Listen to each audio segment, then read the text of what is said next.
Yeah, cut that off. We're busy now. We got Tom Seizemore in studio. Yes. Welcome, Tom. Hi, how are you? I'm writing a poem right now. Excuse me. Are you writing a poem? No, I can't. A poem. You don't seem like the write a poem kind of guy. I am, though. Yeah? Believe it or not, yeah. Yeah. In touch with your feelings and I feel stuff? like New York City is really hot. I'm glad I moved. That's a good pretty poem. good That's poem, more of a Tom. haiku. No, I wish I hadn't moved. Last night I thought I'd said to my manager, Charles Lego, I can't think enough of everything, but I said, God, I never should have moved out of here. And then this morning we were walking over here and we got the wrong directions and we ended up Central Park and it was really hot.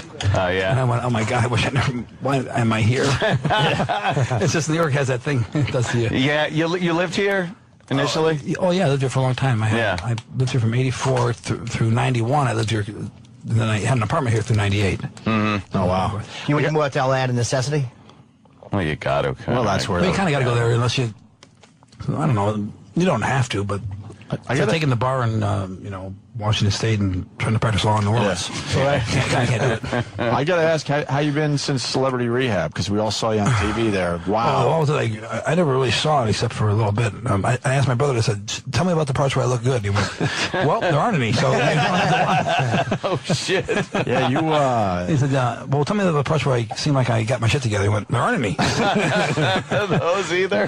Oh, I said, well, tell me about the parts. He said, Tom, it's a goddamn, it's a train wreck, man. Okay, Tom, dude, don't watch it. You made for some good TV. Holy shit, you were pretty fucked up. I don't know what good TV. I don't know necessarily being well. Well, I mean, it was entertaining from where I said. And I certainly you're a real asshole. And I certainly thank you. By the way, and I certainly hope you're doing okay. I'm joking, Opie. Yeah, I know. I'm 2 years and 117 days clean today. Oh, okay. Wow, because of shit.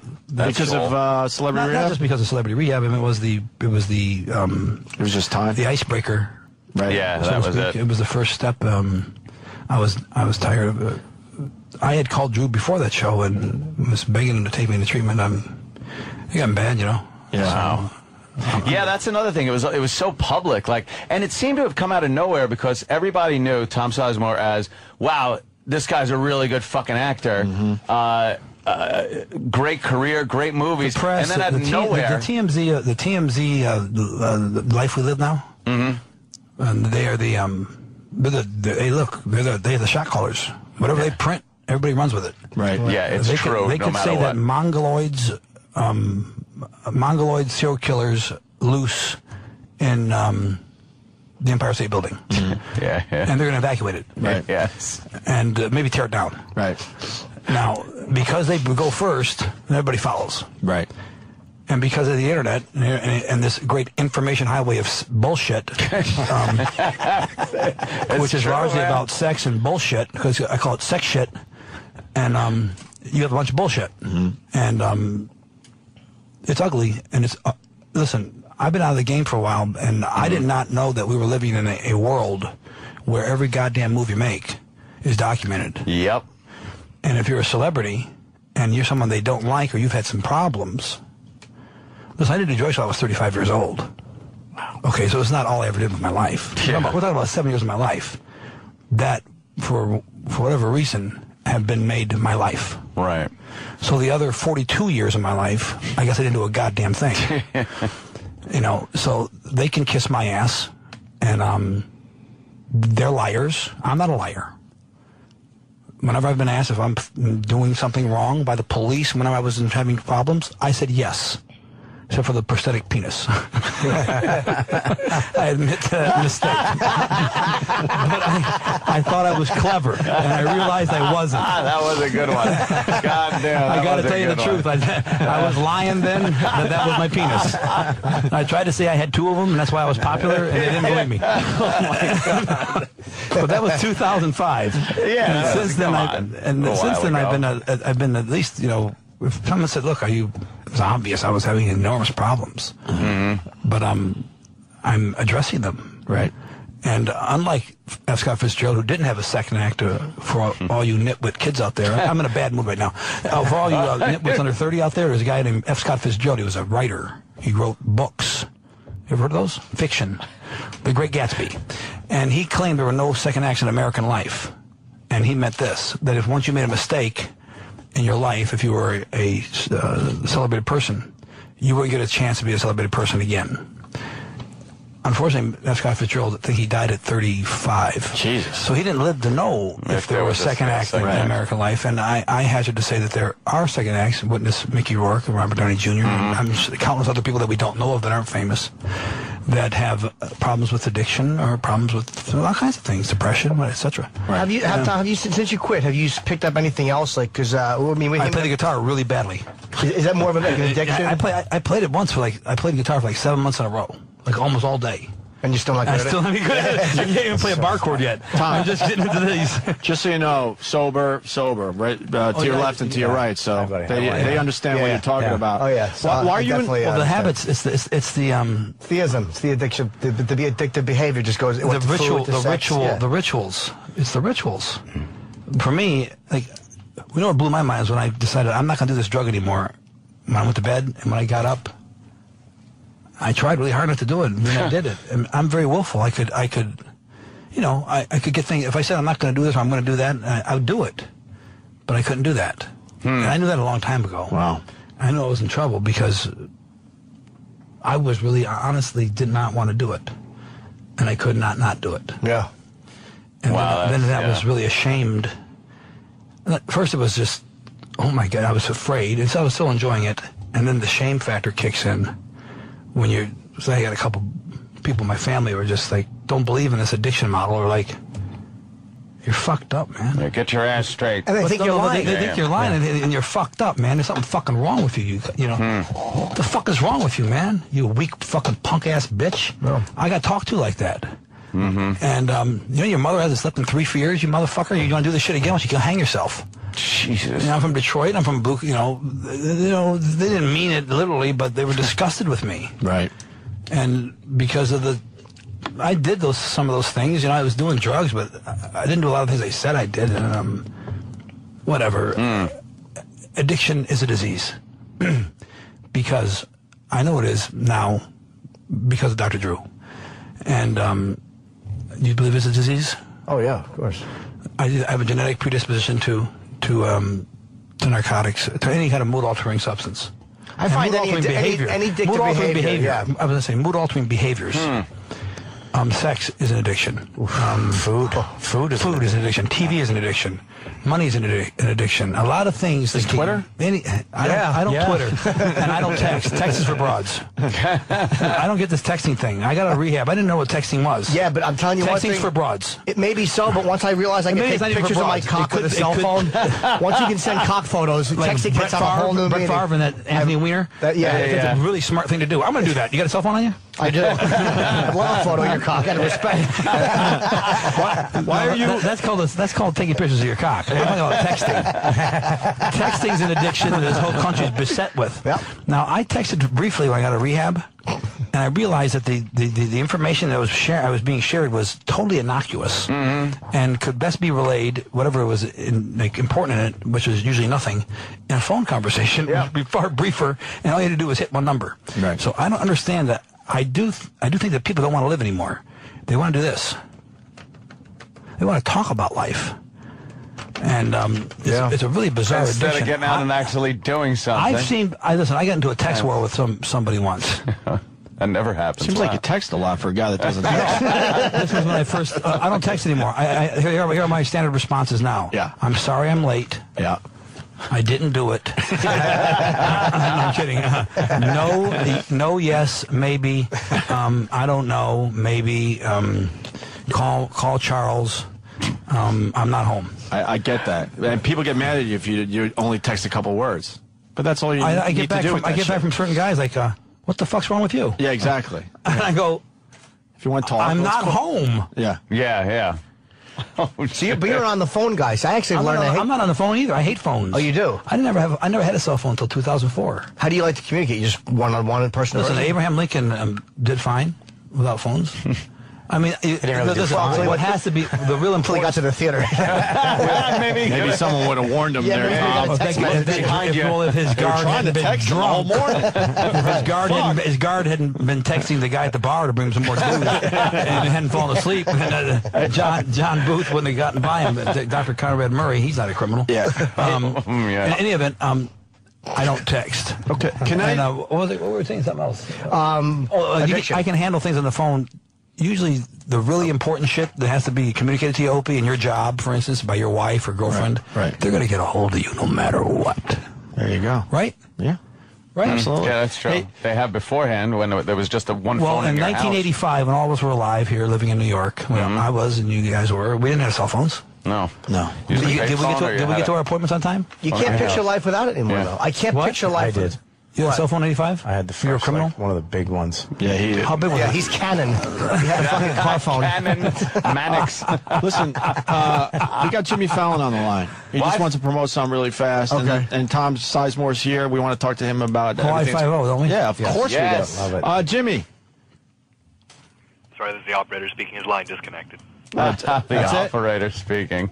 Who's Jimmy Fallon? Yeah. Jimmy Fallon. Fallon? Oh! See, I've been out of pop culture for a minute. Did we lose Jimmy then, I guess? Yeah, I guess He was we on did. hold for a while. Yeah, He's doing Can't Pink deal Floyd with week that. on his show, and he just wanted to promote it real fast. Sorry, Tom. Jimmy Fallon. He's on SNL. Is he Jimmy Kimmel? No. No. That's the sports writer. I mean, Fallon's on that's after that's the talk show host. Yeah. Yes. Jimmy Fallon. He's actually funny.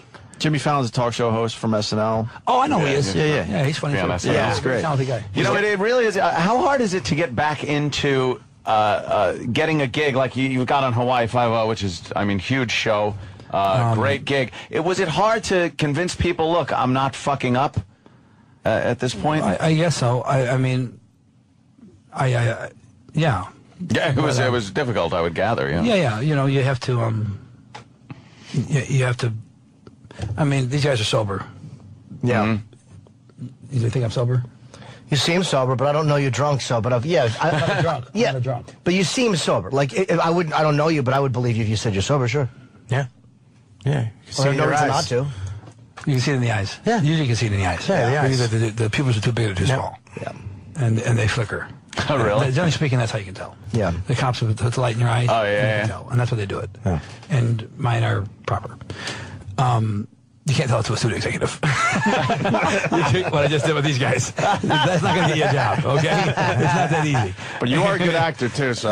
No, but you can't do it to a studio executive. What I had to do was, and I, not to get sanctimonious, but my manager and agent, Charles Lego, and Cynthia Booth, just kept pushing on a job called Exit Strategy, which was a pilot. It was the most highly anticipated pilot of this season, and with Ethan Hawke, and I played the second lead ultimately, and it wasn't picked up for whatever reason. Was it a military thing? No, it was about black ops who go into, let's say you were working for the CIA and you were spying on, the Soviets or whatever, and you got made. We would go and get you and have an exit strategy. Oh, okay. I did well in the show, and my Heather Caden, who I'd like to thank too, and Peter Lenkoff, but Heather Caden has been my champion. She took my scenes from Exit Strategy, and she took them over to Peter Lenkoff, the exec producer at Hawaii 5-0 over at Paramount. And she's at Fox. And she took my scenes over there and showed them to him. After the show wasn't picked up, I didn't know she'd done that. And then I was asked in by Peter Lenkoff, and I was hired. Did they offer it to you, or did they ever ask you to read at this point? I read for Exit Strategy, but I didn't read for Hawaii 5-0. Are you insulted when they ask you to read, or no? No, not after what I've been through. No. Okay, because it's not. They're just seeing is he ready to work? I saw the episode of Hawaii 5-0. That's one of my favorite shows. I watch it every Monday night. I watch it. Me and my wife, Hawaii 5, and Mike and Molly. Let's not forget that.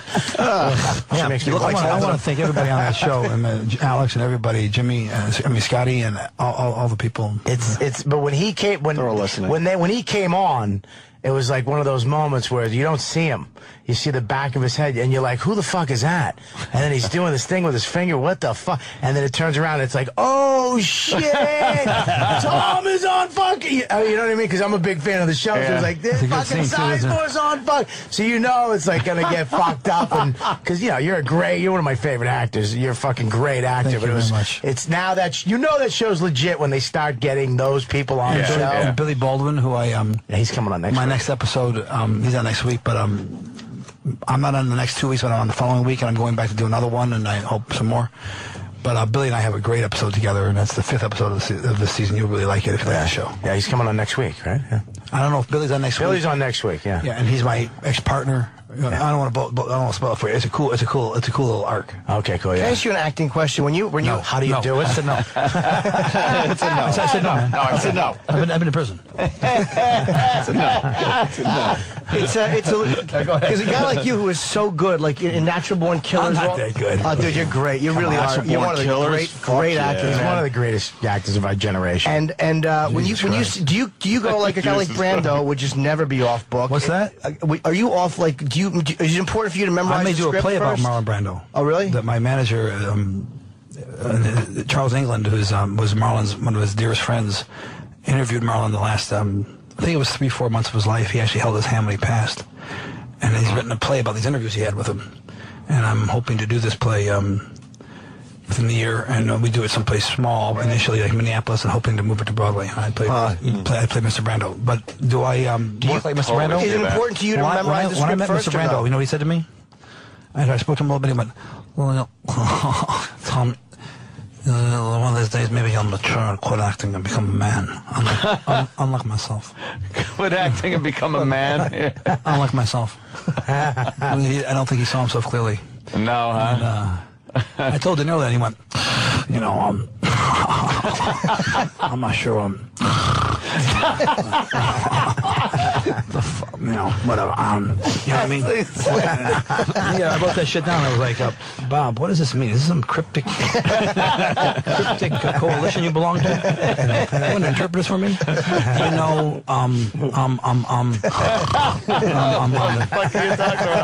I'm not sure. Fuck it. Am I missing something here? And he went,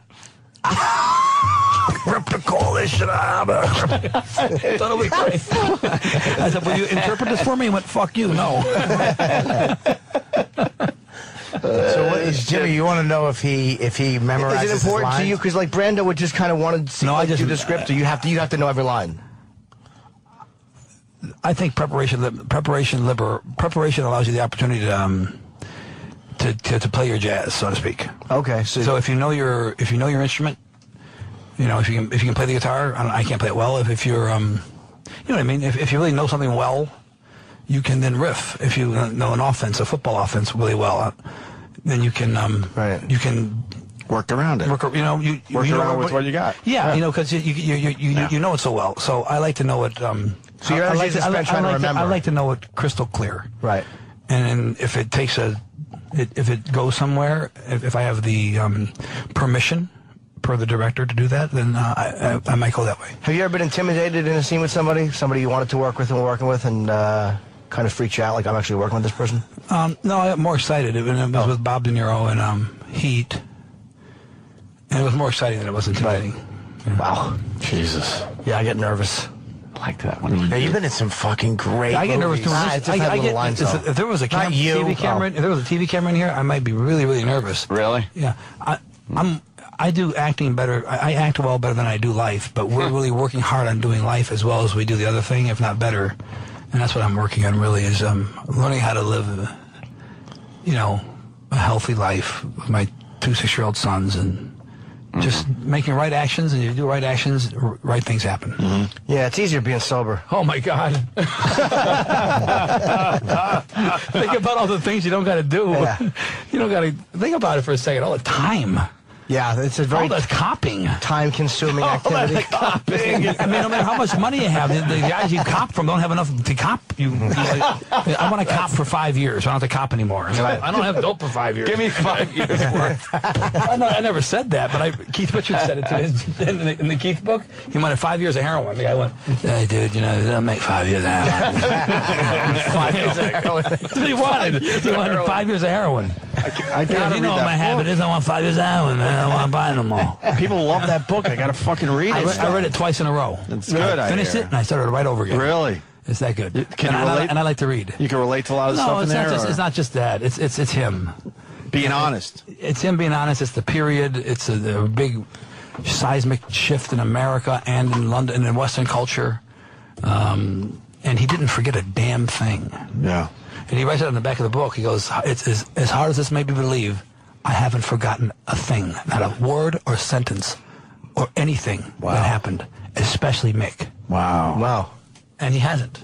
And he hasn't. And the other guys in the band have said, now that he said that, that is exactly what happened. What does he think of Mick?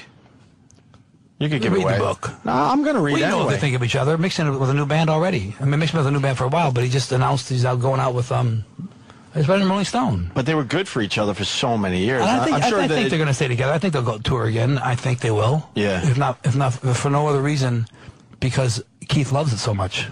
Keith loves to be a Rolling Stone. He's the only guy that can tell Mick to go fuck himself and kind of get away with it. And at the end of the book is really uplifting. He says, I'm finally what I always wanted to be. I'm a good husband, a good son, and a good man, and I'm playing dominoes with my dad.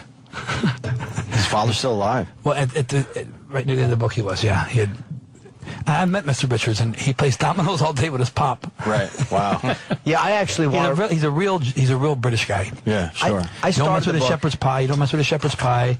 I mean, really seriously, if there's a shepherd's pie made, you don't touch it. Really? He dips into it first. And he's really cool. That fucking book is intimidating, man, Tom. Oh, man, you'll love that big. book. It's thick, Look, Tom. it's Keith speak, too. It's Keith speak, though. It might be 600 pages, I think. 629 pages. 629 I like a good pages. 225. Is there 200? You like 25 pages of book? A 225 book. 225. Yeah, 225 is about my range, too. Yeah, I know I could read it while I'm shitting for like 2 weeks. I'll be finished. Maybe there's 230 pages. Big Lights, Big City. What was it called? What? Bright Lights, Big City? Yeah, you like that book a lot. I never read it. I can't read 172 pages. Ooh, That's two shits. That's beautiful. Two shit shaker, Wow, and you're yeah. out.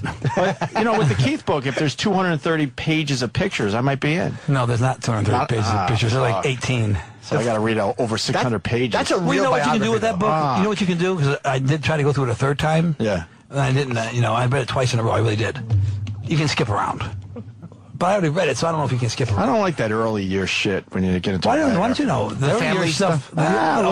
Listen, he's into them touring by page 72. Perfect. I like that. Get into the real shit. They spend too much time talking about family. A lot of biographies spend too much time talking about the history of the He gets parents. in there. He says some really important things about his mother and father and the way he grew up, and then bam, he meets Mick. Okay, I'm going to read this book because of Tom Sizemore now. Yeah, you definitely. You make it seem It's one like of the best celebrity books you'll ever read in your life. That's what everyone's saying. And it's also about the 60s, the 70s, and drugs. And big Stones fan, Tom? I was never a really, truly huge Stones fan, but there are certain parts of the Stones that I love, but I always thought he had, there was something honest about him, even with his troubled life when I was a teenager. And then when I met him, finally, he was just such a gentleman and such a kind guy. Right. And, he's magnanimous, he's generous, and I think he's completely monogamous with his Miss Pallenberg said he was, and right. And I think his wife now, we all know who she is. What's your favorite Stones song? Tough. I know it's tough because there's so many. Give me a couple. Give me Shelter, Angie. Give me Shelter. Angie, Hear Me Knocking. Exile on Main Street. There's a couple on Exile on Main Street. Angie, give me Shelter. Get Off My Cloud. This is Satisfaction. There's a lot. Street Fighting Man. Yeah, it's hard to pick a favorite Give Me Stone Shelter song. is a great song. Give Me Shelter is that's Keith's song. Really? All children, it's just a shot away. It was after the Kent State incident. And they did that at Altamont. It was the first time they ever did it was at Altamont when the incident happened with the gentleman, Meredith. The stabbing. Right, he got stabbed. Meredith, what's his name? He got stabbed by the Hells Angels. Wow. Hey, you, as an actor, have you noticed in the time that you've been working how content has changed a little bit, or the softening of certain content in the writing? I'm trying to get used to this new pop culture of basic soft shit. It's awful, isn't it? I don't know if it's awful. It's just a different kind of shit. That's mindless. Well, I don't think we knew that. There's no depth to a lot of the entertainment. Opie, I don't want to say it because I don't want to. I got to be nice. I shouldn't be saying this. I'll say it for you. You don't even have to agree. There's no depth. Listen, the Kardashians are really famous, and I'm obsessed because I don't even know why. That's what I'm talking about. I'm not talking about Wi-Fi, and I'm not talking about. I know. I'm talking about that kind of stuff. I'm talking about the TMZ. I'm calling it the TMZ, the TMZ culture, information TMZ culture, right? And the information sex shit highway, where someone like Kim Kardashian is ridiculously famous, a goddamn star, and I don't know why. Yes, she's beautiful. Yes, she gives good head. Well, she does. She Paris does. That's why I like Paris Hilton, because she was a trooper. Like that video, that was a very sexy video. That shouldn't necessarily make you a star. A pop icon. Right. Yeah, it used to be. I don't know. I might disagree. You kind of had to be like John Lennon. Yeah. I mean, I kind of like Bob Dylan better than her. Yeah. He's written better songs than her. I don't know. That one, The Stars Shine, is a good song. Whatever that No, I like Dylan rules. I like Rolling Stone better. And I like Subterranean, Homesick Blue. I like that better. I like Blonde on Blonde better. I like Blood on the Tracks better. How's the Rising Sun? I like a lot of Dylan's songs better. Perhaps all of his songs are better than her songs. John Wesley Harding is better. Yeah. Ballad and Plain D is better. All Along the Watchtower? To Ramona's better. I think I'm out of Dylan songs. I don't know that many. I know a lot of them. Yeah. I'm a Dylan fanatic. I've kind of started to like him more later in life. Like Most of the time is better. Most of the time, one of the best songs ever written. It's buried on.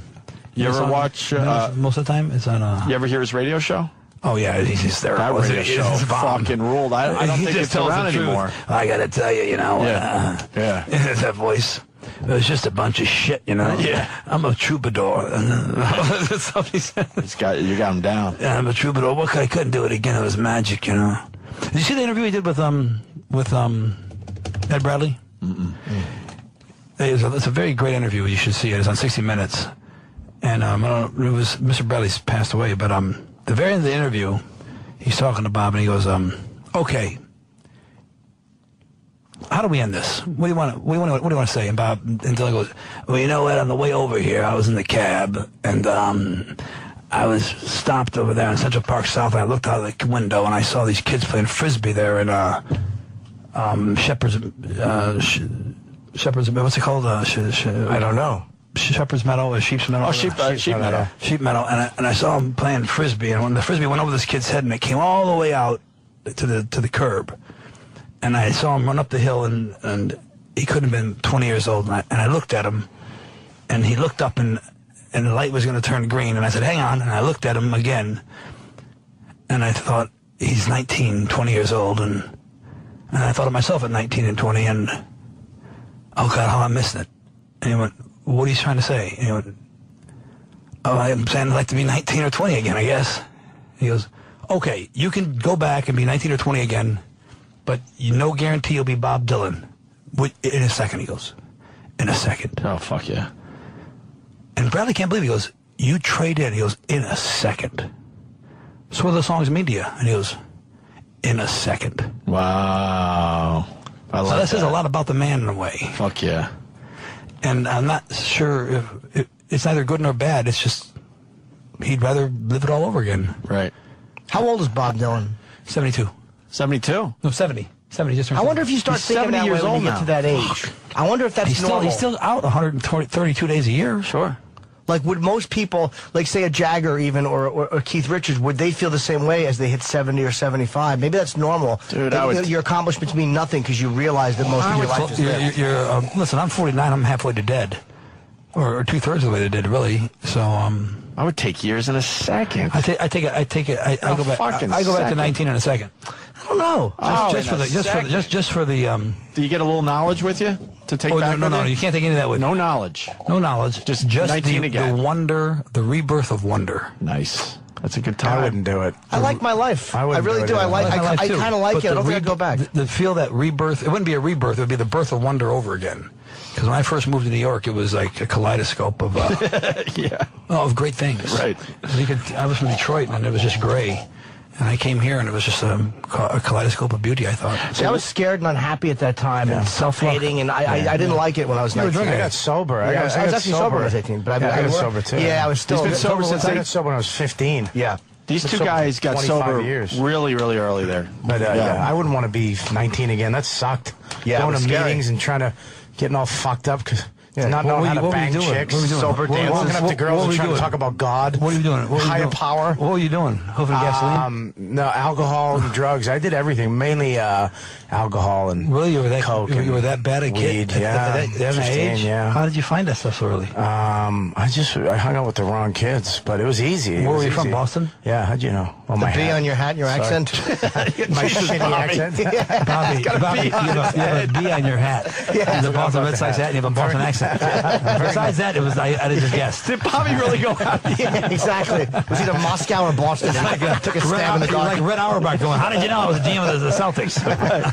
Bobby, I forgot I had a hat on. I know you love Hawaii 5-0. It's like Parcells saying, how did you know I coached the Giants? He's got a Giants cap on. It's not like I have a mirror in front of me. I forgot I had a hat on. Oh my God. It was a Boston hat. I fucking know. My eyes got are the a accent. mirror. What'd you say? My eyes are a mirror. That's funny. He goes, you dumb B on your hat and you stupid accent. I didn't say that. No, that's what he said. I said that. I meant it too. But that's what he heard. Best friends. That's yeah. what Bobby hears. That's it. That's what I hear. That's how he hears it. You're funny. Thank you, I sir. could I know go how back, funny you were, Tell the actually. listeners. if I could go back. What'd you say?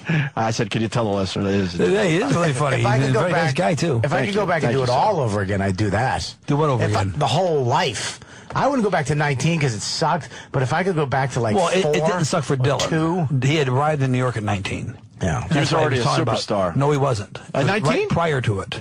It was right prior. They were talking about being right prior to the stardom. When did he hit? At 19, almost 20. Okay. He went into the studio. He went into the studio and did the first record, which was the Free Will and Bob Dylan.